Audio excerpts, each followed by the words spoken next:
Milestone স্কুলের একটি বন্ধুর গল্প। যখনই হয়েছে বিমান বিধ্বস্ত, বন্ধুটি চেয়েছে বারবার তার ক্লাসের সহপাঠীকে দেখতে যাওয়ার জন্য।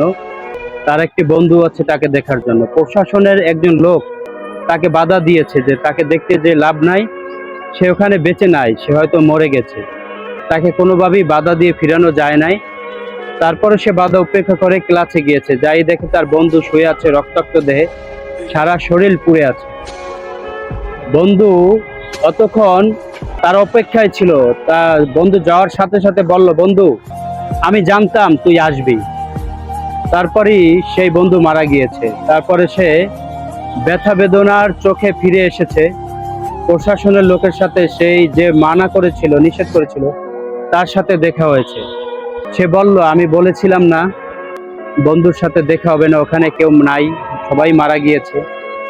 ছেলেটি বলল যে মারা যায়নি, সে জীবিত ছিল। আমি যাওয়ার পরে সে বলল যে আমি জানতাম বন্ধু তুই আসবি আমাকে দেখতে। এই হচ্ছে বন্ধুত্ব সম্পর্ক, এই হচ্ছে আত্মার সম্পর্ক। খুবই হৃদয় বিদারক, মানা যায় না, চোখে পানি চলে আসে। জীবন।